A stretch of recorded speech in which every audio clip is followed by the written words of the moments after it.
بالله من الشيطان الرجيم بسم الله الرحمن الرحيم والصلاة والسلام على خير المرسلين وعلى آله وأصحابه أجمعين ولا حول ولا قوة إلا بالله العلي العظيم سبحانك اللهم لا علم لنا إلا ما علمتنا إنك أنت العليم الحكيم.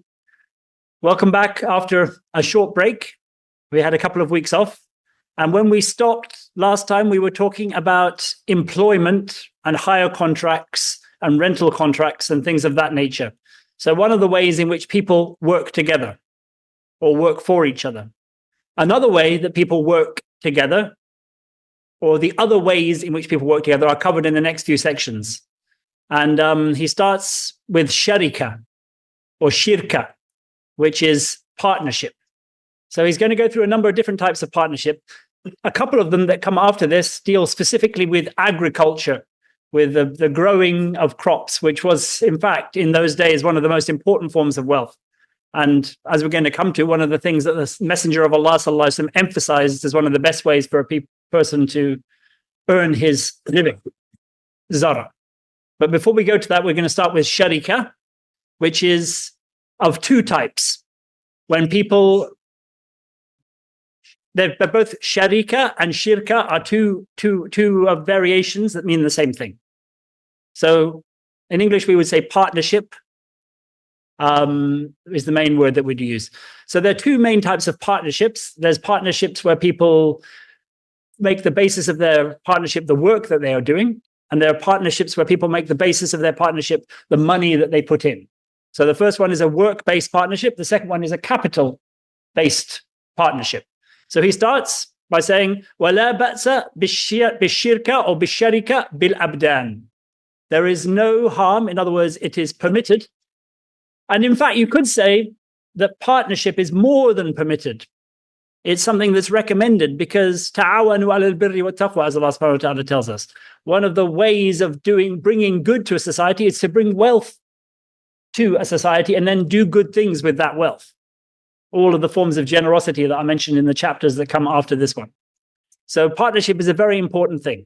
It also means that when you earn, somebody else earns at the same time. So you're bringing good not just to yourself through what you're doing, but to somebody else as well. And so, and also one of the main reasons people formed partnerships was it kept the costs down so they could increase the level of profit that they could bring in. So two people who were tailors, they would share a premises, and then they would then split the costs of that premises. They would share tools. They would split the cost of those tools. And then all their work that they then did would bring in a greater level of profit because they would have less expenses overhead. Whereas if each person had a single premises and had to provide all of his own tools and there was no shared tools, it would be a smaller amount of profit, or they would have to hire a larger amount in order to make the same profit. So this was one of the main types of partnership that people did, sharikat bil abdan. And the basic principle here, the basic rules when it comes to this form of partnership is, number one, the premises must be shared. This was the main position of Malik. In other words, both people had to be working out of the same shop or the same workshop or the same office or whatever it is. They had to share the premises. And they would both either be renting that premises jointly together or they would jointly own that premises. That's the number one thing. Or some of the other scholars said, well, so long as the company is paying for both premises, you can have it in two separate places. But the strongest position is that it should only be one place. Secondly, they have to be doing either the same work or a complementary form of work that is similar and that works together. So an example of the first, both people are bakers. Both people make bread. The second one might be they establish a bakery, but one person specializes in grinding the flour. The other person specializes in knowing the dough. And the third person specializes in the actual baking of the bread.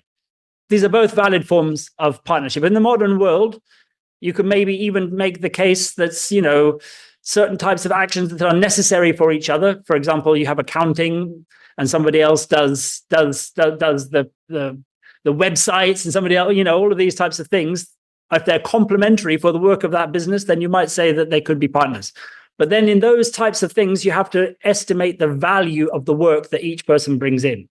In something simple, like tailoring or baking, it's quite easy to see the value of each thing. And in fact, they're very often comparable. The value of kneading the dough may be very similar to the value of grinding the flour. In modern day businesses, it's not so easy to work that out.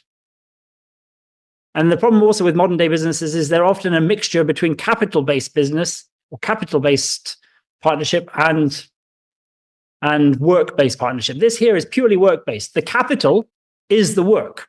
It is not money. The premises and the tools are outside of it. They are separate. They are the startup. But the actual capital of the business is the work. So it depends on the amount of work that each person does, the amount of profit that they get out. That's the way it generally works. Most of the time, these things worked on the basis that each person would do half of the work and they would get half the profit. There was also obviously situations where one person would fall sick for a period of time or would have to go on a journey, like going on a Hajj. Or in those sorts of situations, they were basically considered part and parcel of life and they didn't affect the profit. But when somebody, for example, goes on a long, long journey, for example, if you lived in Morocco in the past and you wanted to go on Hajj, you're taking 6 months out of your year. That's a lot of work for your partner to be doing, and you're still getting half of the profit. So in those situations, the profits were still divided 50-50, but the partner who is doing the work would get paid the going wage for the work that he's doing from both of their profits. So that's the way that would work in those circumstances. So that one person isn't doing all the work and not getting extra as a result. These partnerships were between 2 people, sometimes between 3 people, sometimes between 4 people, but they all had to do the same type of work or complementary work. So لا بأس بالشركة بالأبدان إذا عمل, if they do their work في موضع واحد, in a single premises, عملا واحدا, they do the same work, أو متقاربا, or their work is complementary, similar, and they can work together. وتجوز الشركة بالأموال. So this is the first, شركة بالأبدان, which was often the most, in the modern day, capital-based partnerships are much more common. In those days where most people had trades and professions, he starts with work-based because that was the most common way that people work together. I mean, if you go to many, many places, it's common with doctors, for example. Doctors often join forces and have a single clinic, and all of the doctors work out of that clinic. They are all joint owners of the clinic, or they all pay the rent together, and then, depending on the way they do it, they would share the profits that the clinic brings in. So that's probably one of the main ways in the modern day. But the most common one today is this second type of partnership. So he says, وَتَجُوزُ الشِّرْكَةُ بِالْأَمْوَالِ, partnership in money, or not necessarily money, any type of capital that people bring in. It could be it could be in the form of cloth. It could be in the form of goods of various types. It's just like for it to be in the form of food, because, or in fact, it's forbidden, because what happens when 2 people form a partnership is effectively each of them buys half of what the other one has. And so you're then buying or selling food that you have not got possession of when you then engage in business with a third party with that food. Because you're selling your partner's food and your food, and you've owned now half of his, but you haven't taken possession of it yet, and then you're selling it. So it's not allowed with food because of that principle in the deen about not selling food before you have taken possession of it. But it's allowed in any other type of thing. But the most common thing, obviously, is in dinars and dirhams of the past, the money of the past. وتجوز الشركة بالأموال على أن يكون الربح بينهما, on the condition that they share the profit between them. So 2 parties bring in capital. They put the capital in order for them to do trade. Usually they would go and take this money and they would go and buy some. One of them would go on a journey, would buy something somewhere and go and sell it. And they're doing the partnership so they can increase the amount of money they have available to do their buying and selling. So they enter into this partnership. And there's 2 types of this, by the way. There's mufawadah and inan. And mufawadah is when these people who enter into this partnership both act as if all of the money of the partnership is theirs fully. They have carte blanche to do whatever they want with it, so long as it's in the interest of that business. And they don't have to ask their partner's permission before using his share of the money. Whereas the other one, inan, is like reins, where you put a rein on the other person. You can't act without explicit permission from your partner if you want to make choices that affect your business. So these are the two types of partnership. The most common one was mufawada. And sometimes that would extend even beyond the business, that they would be joint owners of pretty much everything that they possessed. So it became sort of like because they put everything of theirs into it, it became like basically the property of one was almost like the property of the other, although only for the business purposes. So they make this thing on the basis that the profit is shared between them, بِقَدَرِ مَا أَخْرَجَ كُلُّ وَاحِدٍ مِّنْهُمَا, according to how much each one puts into the partnership. So if I form a partnership with Ahmed puts in 1,000 dinars, I put in 2,000 dinars, then my share of the profits is based upon the percentage of the total pot, the total capital that's put in, which is 2/3. Because I put in 2,000 out of 3,000, he put in 1,000 out of 3,000, then he gets 1/3 of the profits, I get 2/3 of the profits. And if there's loss, 2/3 of the loss is on me, 1/3 of the loss is on him. That's the way it works. وَالْعَمَلُ عَلَيْهِمَا. So this is the first thing, that the profit is shared between them based upon the amount of capital that each puts in. The second is that they also must work in the company. So we don't have silent partners. If you have a capital-based partnership, both people involved in that partnership must also be working in that partnership. And the amount of work that they do is also proportional to the amount of capital that they put in. So if you have 3 people each putting in 1,000, each person will then do 1/3 of the work involved in whatever, usually trade. So it's obviously rough. It's never exact. But, say you do 9 trading journeys with this money. Each of them would do 3 and do more or less the same sort of distance and the same amount of work, theoretically. وَالْعَمَلُ عَلَيْهِمَا بِقَدْرِ مَا شَرَطَ مِنَ الرِّبْحِ. The amount of profit that each one stipulates that he gets, and of course that's dependent upon the amount of capital, that is the amount of work they put in. لكل واحد ولا يجوز أن يختلف رأس المال ويستوي في الربح. It is not permitted for the two parties, the two people involved in this partnership, to put in different amounts of capital and yet have the same amount of profit. So in that situation where I put in 2,000 and Ahmed puts in 1,000, if we made an agreement that Ahmed would get 1/2 of the profit and I would get 1/2 of the profit and he'd just do a bit more work, that's not allowed. The profit has to be divided up according to the amount of capital put in. So in the situation where Ahmed does do more work, say he does half of the work, what would have to happen in that situation is that he would have to be paid the going wage for the extra work that he did with my money. So he basically worked with 500 of my money because he did half the work.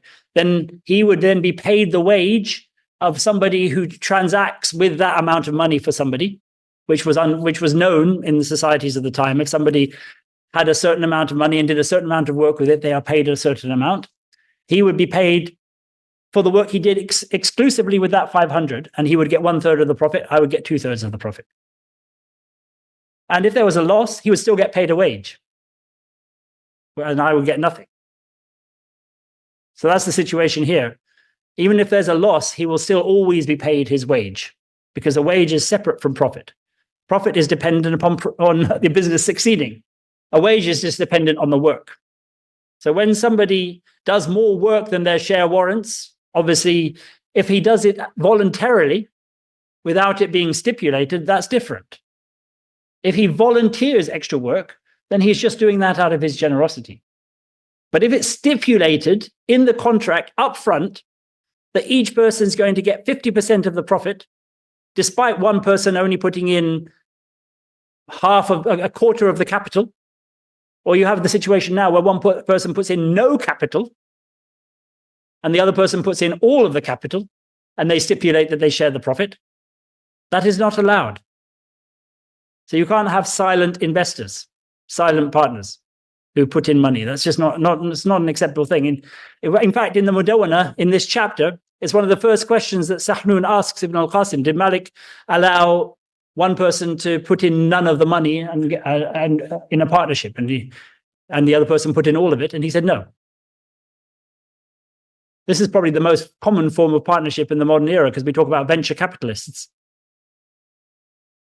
It's not acceptable from what he said here, that the amount of capital differs, but they have the same amount of profit. Or even it doesn't have to be the same amount of profit. They have an amount of profit that's not related to the amount of capital they put in. It's not allowed.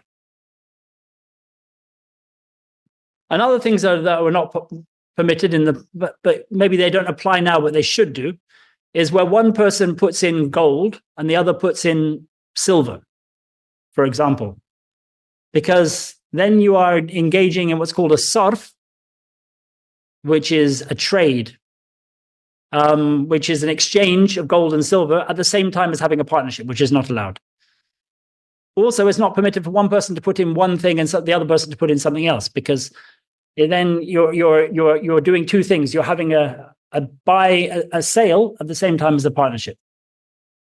So they need to be putting in the same thing, each person, to be the capital.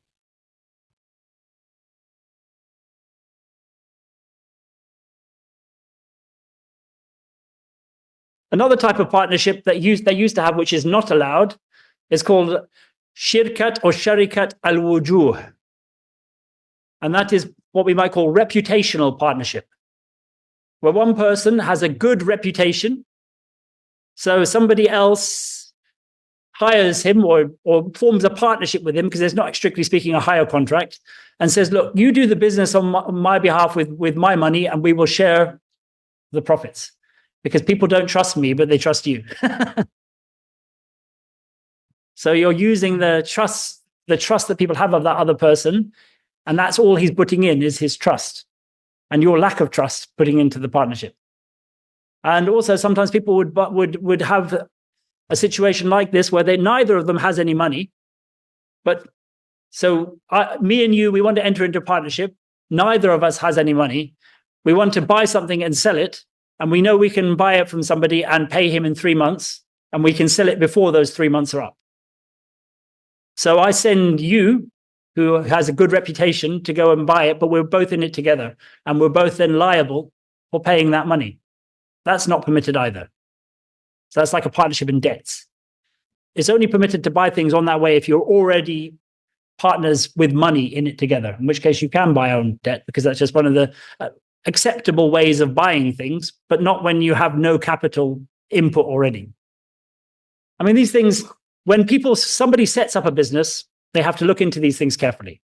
So I would suggest, as Ibn al-Qasim mentions in the Mudawwana, he says, not every person is a faqih when it comes to matters of business.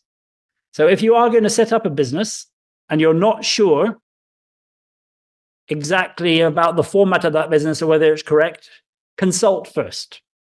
It's very important. We have other issues in the modern era, which involves the monies that we use. But that's something that's a bit of a darura, and it's something that we need to work towards more longer term. I mean, in fact, as I'm going to come to in this section today, Imam al-Nafrawi, who made one of the well-known sharhs, commentaries on the Risalah of Ibn abi Zayd Al-Qayrawani, rahimahullah, which is called Al-Fawakih Ad-Dawani, he died about 300 years ago. So he would have written this maybe some 300 years ago, when paper money was just starting to become a thing, or was becoming the dominant form of currency in certain parts of the world. And he actually talks about the new money and some of the rulings relating to this new money, which is interesting. The other thing is business expenses. So if you form a partnership with somebody, and you're going to undertake a journey to, let's say, New York to buy T-shirts to come and sell them in London. You have an air ticket to get to New York. When you're there, you might have to stay in a hotel. You have to cover your food and things like that.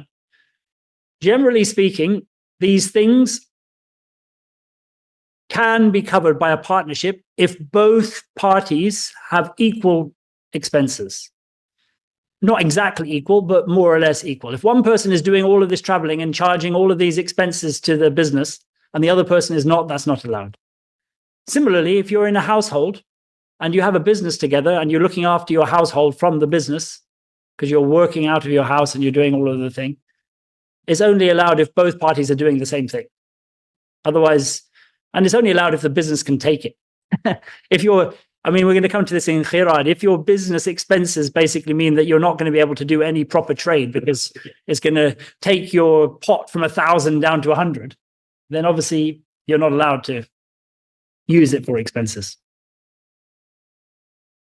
So that's sharika. Are there any questions regarding sharika or shirka?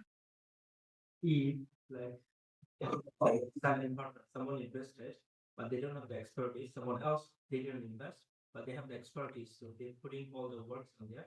So this is why we have what's called qirad, which is the next section. And it's not exactly investment or venture capital, but it does allow some of that. And it was specific to trade. So it wasn't investing in infrastructure or in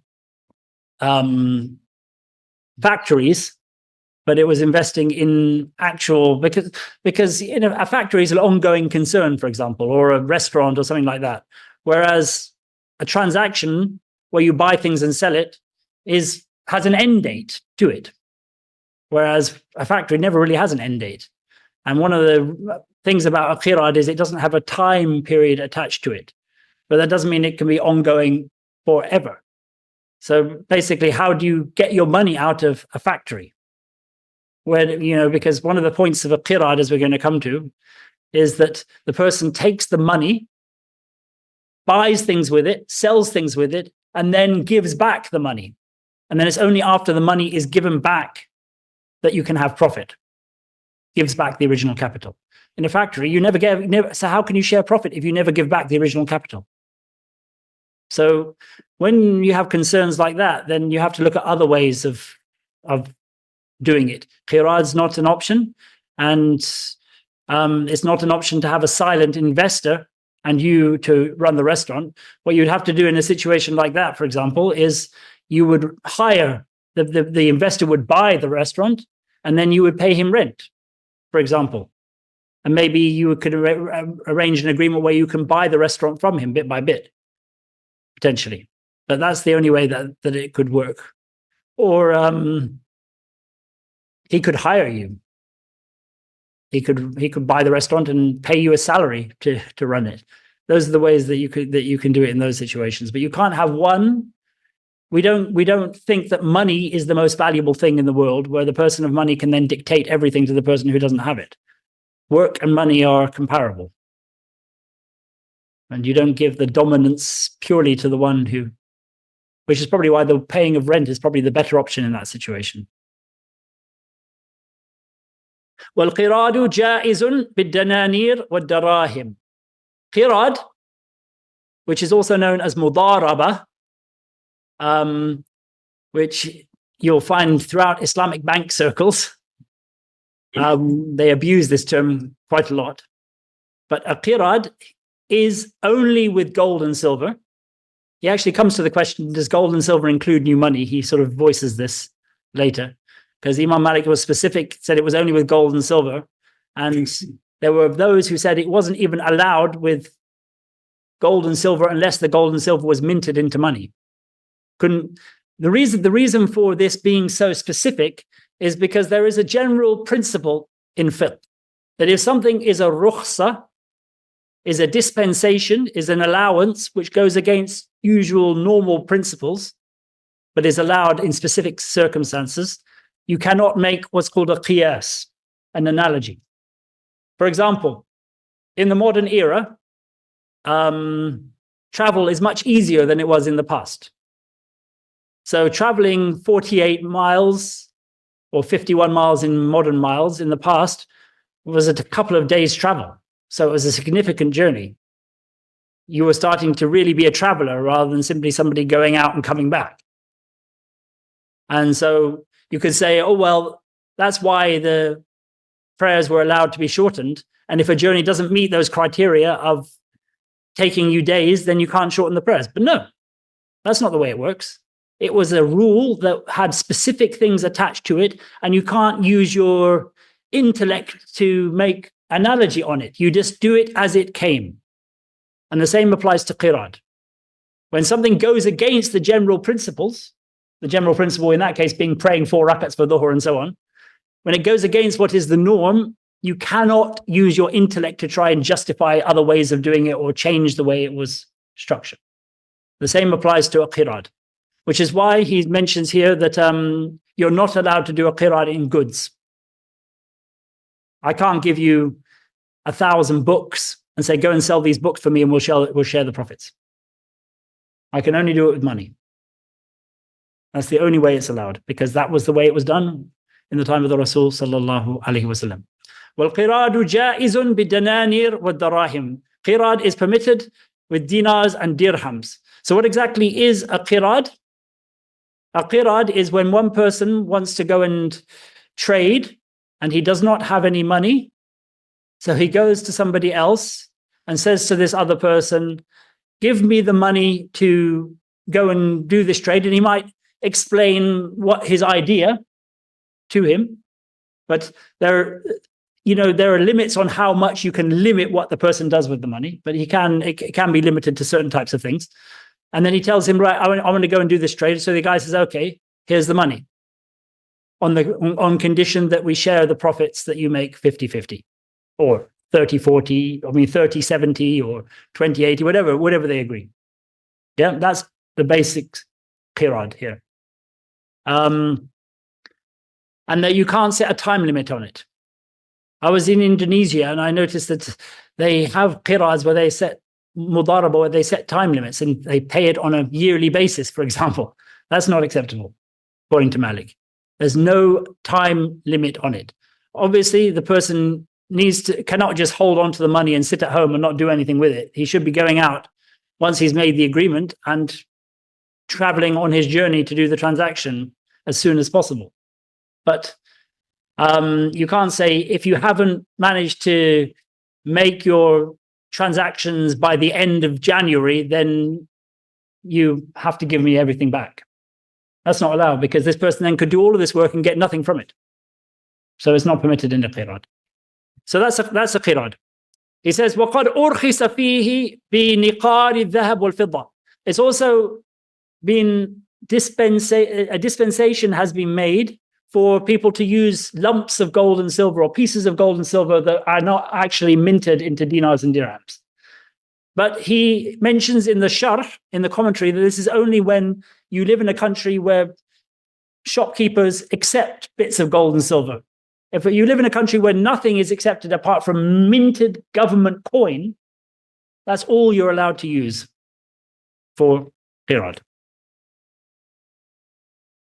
So, as I said, with modern money, it says by Imam al-Nafrawi, he says here, وَقَدْ أُرْخِصَ فِيهِ بِنِقَارِ إِلَى آخِرِهِ. You might understand from him saying this, that there is a rukhsa for using lumps of gold and silver, that it is not permitted, لَا يَجُوزُ بِالْفْلُوسِ الْجُدُدِ, that qirad is not permitted with modern day money, by which he was referring to paper money, which had just started to appear. لأنها ليست من النقود, because paper money is not, strictly speaking, cash. وظاهر كلام أهل المذهب ولو تعومل بها حيث تعومل بالمسكوك. He says that the position of the madhab is, if you are in a situation where it is used exclusively in that land in the same way as gold and silver, and in fact is only used, then the dispensation is made to use modern day money. He wasn't talking about whether modern day money was acceptable or not. This is a different a different discussion. Said, لو انفردت بالتعامل بها أجاز جعلها رأس مال قراد. If it is the only thing that's being used in a place, then it is okay to then use it as the capital for a qirad. This is the situation we live in. Nobody uses gold and silver currently. They're using this. In fact, they're not even using paper money anymore. They're using digital money, things on a screen, things that actually have no physical representation to them whatsoever. There was starting to appear, yeah. This was 300 years ago. Paper money had made an appearance already by that point. Because basically what happened in the early time of paper money is it was a receipt. It started off as a receipt. You would have like a goldsmith. They would have people leave gold with them. And then they started to work out, because people used to come to them and ask to borrow their gold that was left with them, that they could lend out receipts for gold better than lending out the money itself. Because the person knew that the gold was there. Because when somebody left gold, they would give them a receipt. And then they realized that these people were not collecting the gold. They were just using the receipts that they gave them to give their receipt to somebody else. So the other person could come and collect the gold from them. So they started to realize that you could actually then start producing extra receipts for the gold, because they worked out how much of it was ever taken at any time. So they started creating money out of nothing. That's how one of the ways that paper money, one of the ways it started. So paper money in reality started from debts. That was the basis from it. Actually, so I mean, a lot of the things in the deen, you're not allowed to for debts, which brings in interesting questions when it comes to paper money as well. So it's it's a destructive. It led to mass transfer of wealth from people to a very small group, because it was the vehicle for mass usury on a very high level. In fact, that's how a lot of the Muslim countries, the Ottoman Empire, for example, was destroyed when they made the railway and they came and lent them paper, lent them ideas of money that they then had compound interest to pay back, which means you could then suck a country dry. Or Egypt, they had to grow lots of cotton all the time and the desert started to increase in size as a result, because they were having to produce as much as they could in order to pay back these huge debts that they had that had resulted from compound interest. In the 19th centuries. This man was in the beginning of the 18th century. But I mean, a lot of this had already started. I mean, because you had Venice and you had all of these other banking centers. وَلَا يَجُوزُ بِالْعُرُودِ. It is not permitted to do qirad with goods, non-cash things. وَيَكُونُ إِن نَزَلْ. If that happens, because these things happen, not everybody knows the fiqh. So if I give you 1,000 books and you go off and sell them, and then you use the money and buy something else and then sell that, and then you come to me. So you've done two transactions here. You've sold the books, then you've used the money to buy something in the place where you sold the goods, and then you've brought that back and sold that again. If you do that, he says here, you are an ajir, you are paid the wage of somebody for selling the books, whatever the going wage is for selling those books. And then you get the qirad al-mithl, the going rate for a qirad in that country for the next transaction that you did with the money you got from the books. And you don't get them the qirad that you agreed. So let's say in the agreement I said, okay, let's do a 50% qirad. You give me the books, and then whatever profits come at the end of these transactions, we will split it 50-50. That's not what happens. If the going rate for a qirad is that the owner of the money gets 75% and the worker gets 25%, the agent gets 25%, that's what you have to do. So you get paid a wage for selling the books. Let's say that's, 150 quid or whatever it is, 150 dirhams. And then you buy some stuff and you sell it at another profit. For that other profit that you got on top of the initial amount, and the initial amount will be whatever the books were sold for, you get 25% rather than the 50% that was agreed, because the contract was invalid. And when a contract is invalid, all of the stipulations in that contract are invalid. So if something happens, you just have to base it on what's the going thing that's done in the country. You can't base it on what is said in the contract, because a contract which is fasid has no relevance.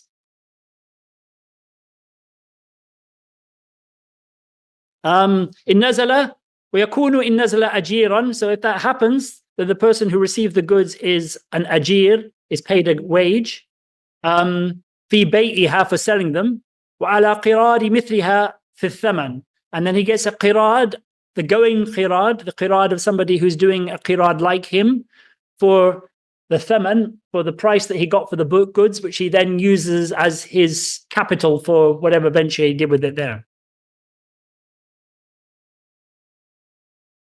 If it is discovered before anything has happened, in other words, he's starting to sell the books and he's not yet sold one, then you immediately cancel it and he gets nothing. Yeah? Because it was an invalid thing. If it's discovered halfway after he's sold the books, but before he's used the money, then he gets the wage, returns the money.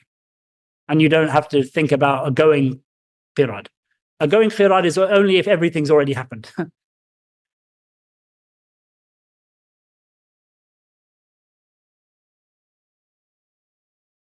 وَلِلْعَامِلِ كِسْوَتُهُ وَطَعَامُهُ إِذَا سَافَرَ فِي الْمَالِ. So this money that was used for qirads was generally used for trade journeys, because that was the way people traded in the past. One place had certain items that weren't available in another place. So you would buy those things in that place, go to the other place. Travel was quite an expensive process sometimes. So can you use the money that was given to you specifically for your transactions to pay your expenses, is the question. And the answer is yes, if that money is enough to cover that without affecting your ability to transact with it. In other words, it's not going to harm the owner of the money. So if I give you 100 dinars, which is quite a big sum, and you spend 2 dinars on your expenses, 98 dinars, 100 dinars is still pretty similar amount. It's not really affecting it. But if I gave you 1 dinar and you spent 3/4 of that dinars on your expenses, then a quarter dinar is a big difference from 1 dinar in terms of what you can do with it. So it wouldn't be allowed then. So the amount has to be enough to cover the expenses without being negatively affected.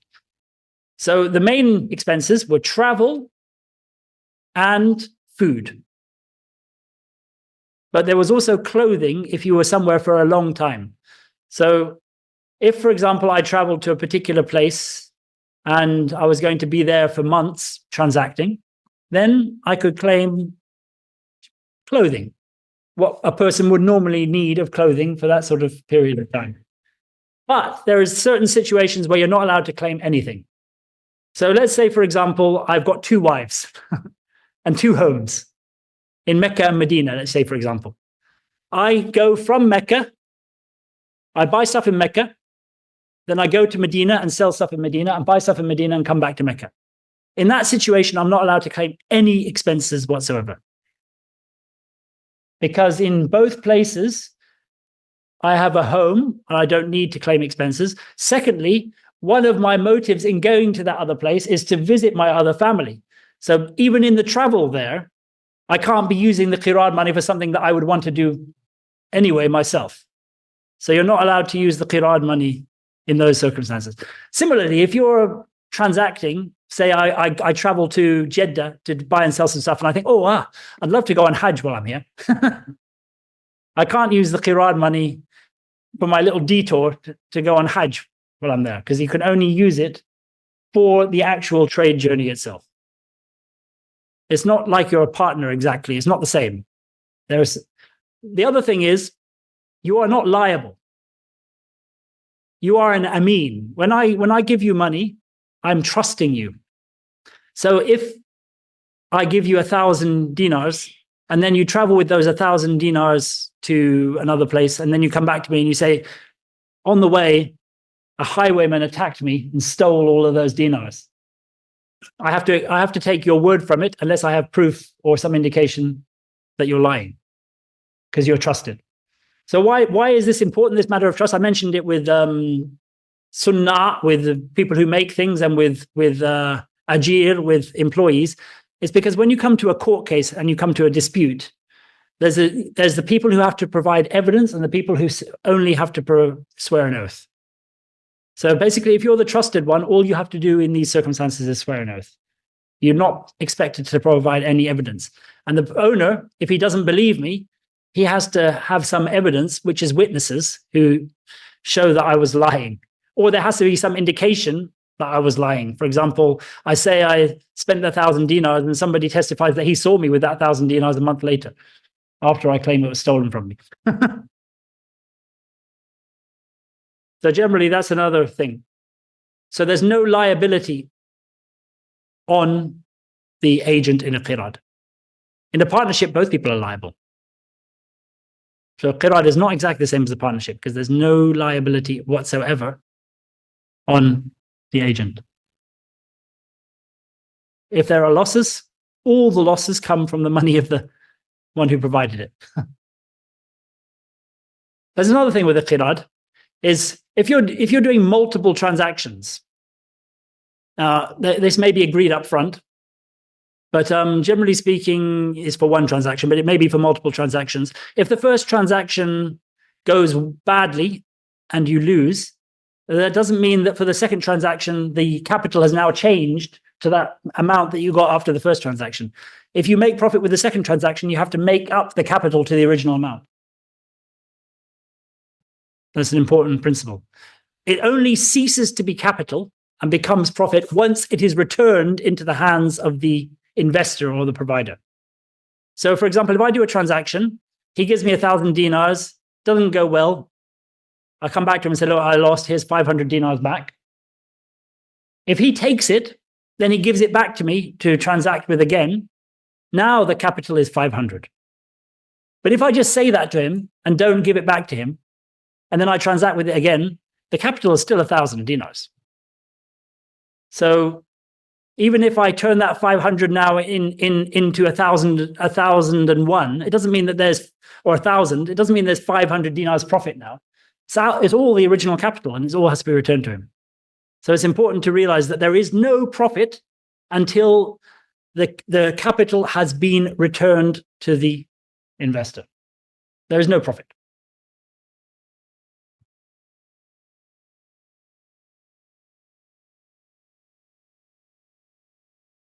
One other thing is that people had to make preparations for trade journeys. So sometimes it would take you a little while. You buy your goods, you get your wagons and stuff like that. You would arrange the places to sail on the route, and that could take a little bit of time. So what about your expenses while you're doing these preparations before you set off? He said, you're not allowed to use it because you're at home, basically. It's only after you set off that you can claim any expenses. Of course, if you're buying stuff for the journey ahead to save cash, then that's a slightly different thing. ولا يقتسمان الربح حتى ينض رأس المال. You can't divide up the profits until the capital has been restored in cash and paid back to the provider. So this is qirad. Are there any questions about qirad? It's probably one of the most common ways that we actually transact with each other in the modern era, even though it's not precisely done in the right way. No? So the next one here is a similar thing to qirad, but it was purely for agriculture. And this is called musaqah. Musaqat. And this is basically, it comes from the word saqyun, which is irrigating or watering things. Because the primary work involved, especially in desert countries, when it comes to bringing crops to fruition, involve diverting water or bringing water to those crops, especially with dates. You have to sort of have trenches which you dig around each individual palm tree, and they would have this sort of a bit of water that's soaked that and you'd have to maybe dig. Well, the digging of the wells is not on you, but you would have to divert water or take water from the wells and bring it to the trees on a very regular basis. So quite a lot of work was involved. Another part of the work was pollination, taking the male trees and the sort of bits from the male tree and putting on I don't know exactly how it works, putting on the female trees. But the main work was watering, which is why this particular transaction is called musaqat, even though it involves any sort of work that you might need to do when you are given date trees to bring the crop to fruition in those date trees. Now, people often had a lot of date trees. The reason for this, by the way, the first example of this particular type of contract was with the Messenger of Allah sallallahu alaihi wasallam at Khaybar. When the Muslims conquered Khaybar, the people of Khaybar were famous for their dates, and they had huge orchards of dates. This land, after the Muslims conquered it, now belongs to the Muslims. But did the Messenger of Allah sallallahu alaihi wasallam tell the Jews who were there, no, all of you leave? No, instead, he did a musaqah agreement with them, whereby they continued to live on the land and work the trees and produce the dates in exchange for 50% of the dates. This was what he agreed with these people of Khaybar. So this was the first example of musaqah, and that is what musaqah is.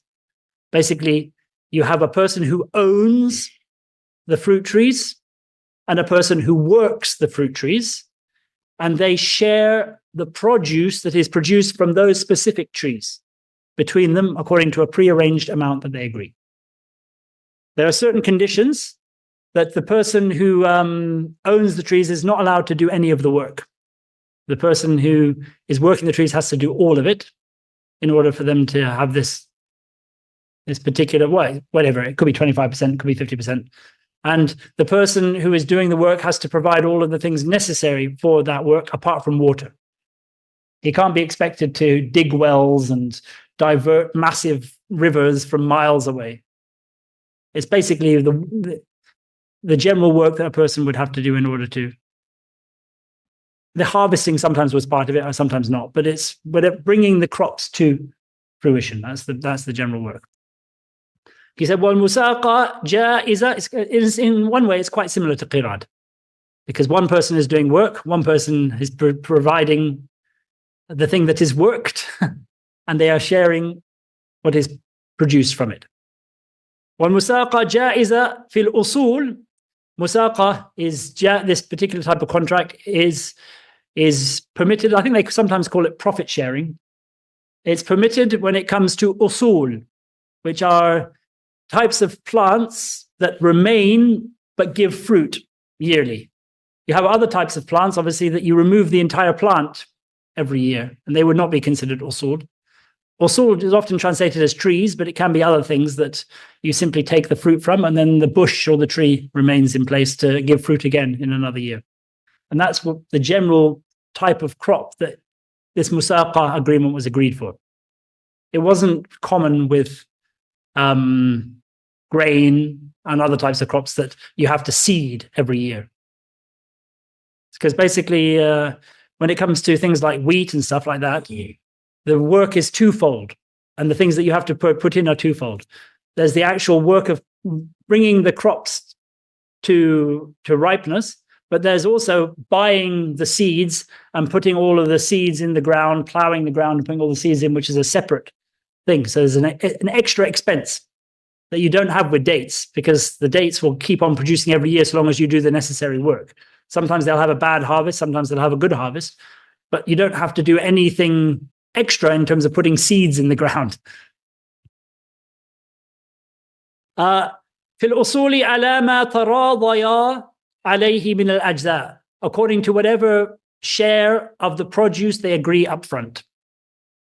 It could be 1/4, 3/4, 1/3, 2/3, 1/5, 4/5, whatever it is they agree, half. وَالْعَمَلُ كُلُّهُ عَلَى الْمُسَاقِي. The musaqi worker has to do all of the work involved. وَلَا يُشْتَرَطُ عَلَيْهِ عَمَلًا غَيْرَ عَمَلَ الْمُسَاقَاتِ. And the person who owns the land cannot then add any other work to that. He says the only work he can be required to do is the work involving that orchard and bringing that fruit to the thing. You can't say, okay, and while you're doing that, you'll have a bit of extra time, so I want you to build me a conservatory and I want you to dig a couple of wells in my territory and all that sort of stuff. No, that's not allowed. You can't do that. That's adding things, because one of the general conditions in this type of contract is no one can get extra to the shares, because it makes this contract unfair. So you can't add stipulations that provide extra to either party. So he says here, he can't be asked to do anything other than the work involved in musaqah. وَلَا عَمَلُ شَيْءٍ يُنْشِئُهُ فِي الْحَائِطِ إِلَّا مَا لَا بَالَ لَهُ مِنْ شَدِّ الْحَظِيرَةِ. And he can't be asked to do things within the orchard itself that are not specifically related to the trees if those things involve considerable work. So he says here the sorts of things that he wouldn't be allowed to dig a well, for example, because that's too much work. But he might be said, okay, I want you to top off the top of the wall to stop robbers getting in and stealing the fruit. So you put some broken bottles on there or whatever it is. Those types of things, or make sure that the water that's coming to the dates is clean, or things like that. وإصلاح الضفيرة, or fixing the buckets and things like that. All these various different types of things that you have to do. So he said إصلاح الضفيرة here is the مجتمع الماء, which is the water that gathers around each the trough or the waterways that are put around date trees. But it's not something we specifically need to know, but it's something that making sure that they stay in good shape is not huge work. And it's not exactly part of the work. Because if you have a contract, a musaqah contract, and don't mention any of these things, they're obviously not included. They have to be stipulated. So it's allowed to stipulate these sorts of things because they're not considered to be onerous and they're not considered to be disconnected from the job at hand. I mean, even if something is a small job, if it's completely disconnected from the work of musaqat or the orchard itself, it's not allowed to be stipulated at all. And if something is insignificant, it is allowed to be stipulated so long as it's within the orchard and has some effect on the bringing to fruition of the produce. من غير أن ينشئوا بناءها, so you're not expected to have to build those actual waterways around the irrigation canals and things like that. والتذكير على العمل على العامل وإصلاح مسقة الماء من الغرب وتنقية منافع الشجر. So he mentions all of these various things that are different jobs relating to specifically date trees and the keeping the waterways clear and making sure that the wells are not collapsing and making sure that the buckets are in good shape and so on and so on.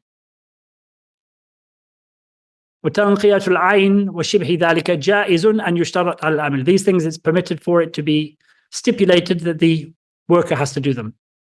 ولا تجوز المساقات على إخراج ما في الحائط من الدواب وما مات منها فعلى ربه. So this is another thing. It's the other side of the coin. So if I come to an orchard and this particular man who owns this orchard already has lots of donkeys in the orchard that do the work of the orchard and have been doing that work for years, and he has certain slaves who have always been working in that orchard. So then I come to him and I say, okay, I will do a musaqah for this orchard. All of those things that I saw when I got there have to be allowed to be remained there because that's part of the orchards. And you can't say, okay, you could do the work, but I'm taking away all of the tools and I'm taking away all of the workers that were there. That's not allowed. Because again, that's making it uneven, because the expectation is that everything that is there will be left there for you to do the work. Otherwise, you are putting a lot more work on this person than would otherwise be expected. So it's not allowed to do that. So he says, if there are, say, for example, 5 camels, you have an orchard of 1,000 trees, and one of those camels dies while you are working the orchard on behalf of the owner, he has to replace the camel for you. Because that was one of the things that was expected to be there when you took on the work. Otherwise, you wouldn't have done it. If without those camels, you probably wouldn't have never taken the job on. فَعَلَى رَبِّهِ خَلْفُهُ, the owner has to replace them. وَنَفَقَةُ الدَّوَابِ وَالْأُجَرَاءِ عَلَى الْعَامِلِ. But if there are already workers and camels and things in that thing, you can't expect the owner to then pay for their day-to-day costs. That's on you. So these workers have to be left there. These animals have to be left there for you to use. But it's not on the worker to give them their lunch every day. I mean, it's not on the owner of the orchard to provide them with lunch every day, to provide them with a roof over their heads while they're working, and so on in that period of time. That's on you, unless of course they're already living in his house. But in terms of the day-to-day costs, you have to provide all of the fodder, you have to provide all of the food, you have to provide all of the drink, the clothing during that period of time. That's all on you. So that's the expenses. So if you're taking this on, there are certain things you have to know about. And there are certain expenses that you are going to, but 1,000, let's say an orchard of 1,000 date palms is actually going to produce a lot of dates. And will probably be worth a lot of money. So, I mean, you'd expect that as part of it, that you'd have to pay certain costs to workers and so on, the wages of the workers and so on. وَعَلَيْهِ زَرِيعَةُ الْبَيَاضِ الْيَصِيرِ. So it wasn't always the case that all of the land that you took had trees. There might have been a clearing in the midst of this area, for example, that was good enough to plant things on. So if you have the skill set, it's expected that you would make use of that land as well, because you've been given the whole area. And obviously the owner is not going to be coming in and doing any work in this place now. So it's expected that you also grow crops on that bit of arable land. That's an expectation. So if it is stipulated up front that land is continued, it has the same ruling as the rest of the date palms in terms of the shares, then that is what you have to abide by. But the best thing, as he says here, is that it's given over exclusively to the worker for him to profit from only himself. So he says here, وَلَا بَأْسَ أَنْ يُلْغِي ذَلِكَ لِلْعَامِلِ, or يُلْغَى ذَلِكَ لِلْعَامِلِ. There's no harm in it being left totally for the worker, for the musaqa worker, وَهُوَ أَحَلُّ, and that's the best way of doing it. So he says here, there's two options when you have a bit of land, and this was what happened at Khaybar. The Messenger of Allah ﷺ did not say, and also whatever crops you grow on top of the dates, give us a percentage of it. He only said, the dates that you produce, 50% of those dates go to us, and 50% of those dates go to you. Yes? That's all he said. But they also had bits of land attached to these date orchards where they grew crops. He didn't say to them, I also want 50% of all the crops you grow. No, he let them have it for themselves. So that's the best way of doing it. But he said it's permitted to stipulate that it has the same ruling as the rest of the musaqat, and you share the crops 50-50 is permitted. But he says it's better just to leave it to the worker. That's on with certain conditions. That it is a third or less of the value. So what he means by that is that this land, if it was rented out to somebody, the amount of money you would get from that rent for the period of time that you are doing this work would be a third or less than the value of the produce that's produced. That's what he means here. Not a third the size, but a third of the value of the amount of money that could be realized from it. If it is more than that, then it's not allowed to be included in the original agreement. It's a separate thing. It's not what's called tabi' in Arabic. It's not subservient to the other thing. So he says here, وَإِنْ كَانَ الْبَيَاضُ كَثِيرًا لَمْ يَجُزْ أَنْ يَدْخُلَ فِي الْمُسَاقَاتِ. If the arable land, the untreed land, the land upon which there's no trees, they used to call the land upon which there was trees sawad, and the land. So if you see these terms in the books of fiqh, there was an area of Iraq that was called a sawad because it had so many trees. That was the reason. Black, literally. And bayad, which literally means white, was the land that didn't have trees on it. So when you see these terms, that's what they mean. It means whether there's trees on it, fruit trees usually, or There is not fruit trees. And also part of that is it can be used. It's not desert land. It can be used for growing on. So if this arable area is large or is a lot, worth a lot, لم يجوز أن يدخل في مساقات النخل. It's not permitted for it to be part of this musaqa agreement for the date palms. إلا أن يكون قدر الثلث من الجميع فأقل. Except if the value of it is a third of the total value or less. But this is not something that we particularly need to worry about so much in this country, although you can do it for other types of trees. You can do it for apple trees, things like that. I mean, it's a permitted type of contract for fruit and vegetables as well. Vegetables of various different types. Especially those types of vegetables or things like vegetables that you don't have to replant every year. But they just grow back and then you just cut off the plants from it, I suppose. I mean, I don't know, things like cucumbers, maybe? Grapes. Yeah. Well, grapes is always in the same situation, usually as dates. وَالشَّرِكَةُ فِي الزَّرْعِ جَائِزَةٌ. So let's just do a little bit more here, just one more thing, because it's connected. So there's another type of contract, which is called muzara'a, which is how he's described it here as a partnership in growing. So it's usually, there are a number of ways this happened, but the most common one was one person has land and is not got the energy or the know-how to grow crops on it. So they find somebody who can grow crops on that land and they make an agreement between themselves where they share the profit. On the surface, this is not allowed. Very much like a musaqa is not allowed because it goes against certain principles where one person has money and the other one doesn't. But there are conditions that are attached to this. And that is that both parties must provide the seed together. Because you can't, one of the main prohibitions on land is land can never be sold for something that comes out of land. So, except certain things. So, for example, I could not sell you land for wheat. I could not sell you land for apples. I could not sell you land, some might include cotton.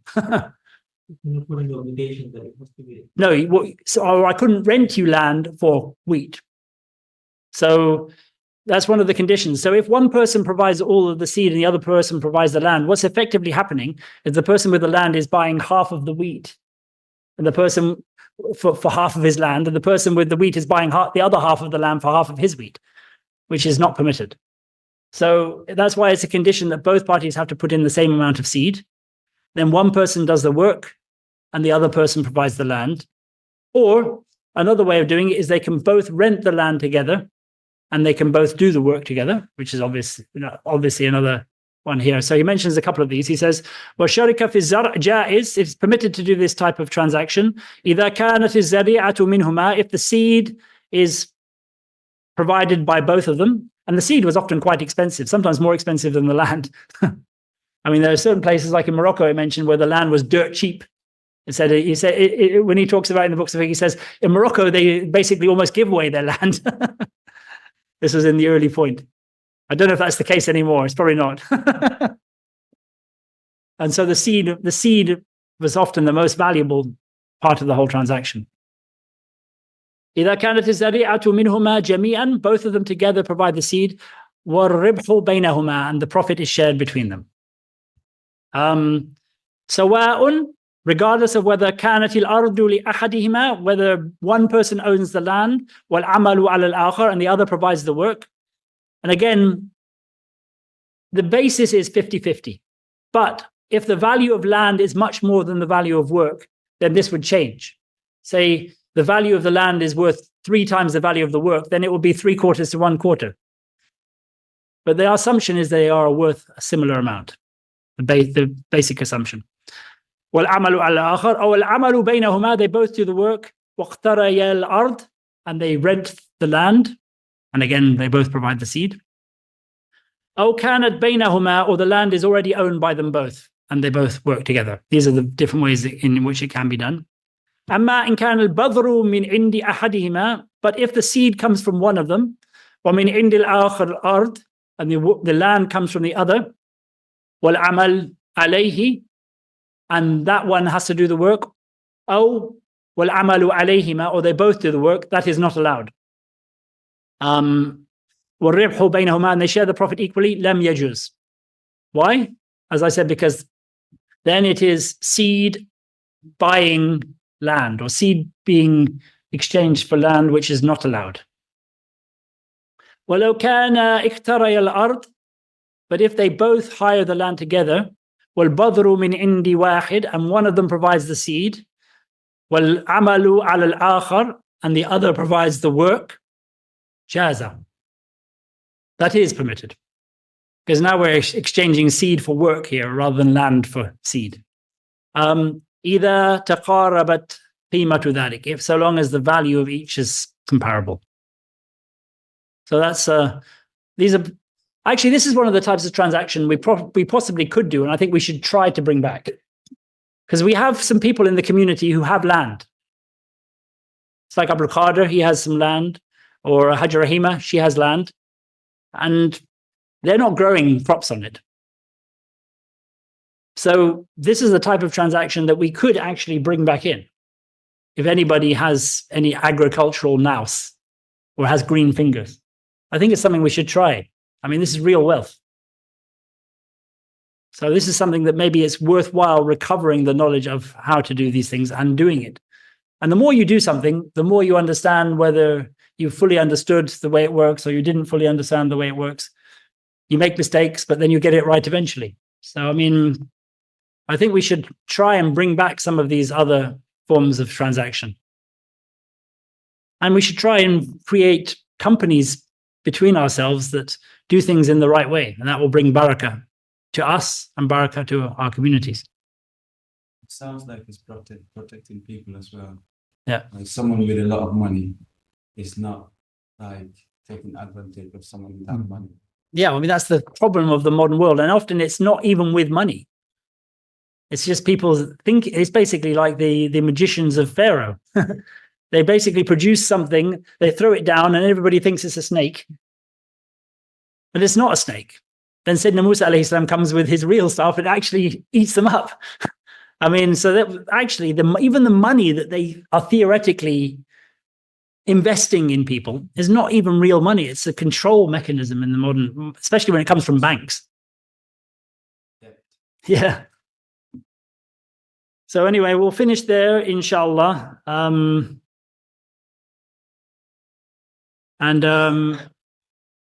We will actually. There's one bit here that's connected to this that we should finish because there's a break to it. ولا ينقض في قراء أرض غير مأمومة قبل أن تروى. So this is the final thing, and that is when you hire land to grow things on it. There's two different types of land. There's ardun ma'muna and ardun ghayru ma'muna. By ma'muna, it is referring to water security, whether it is water sure or not water sure.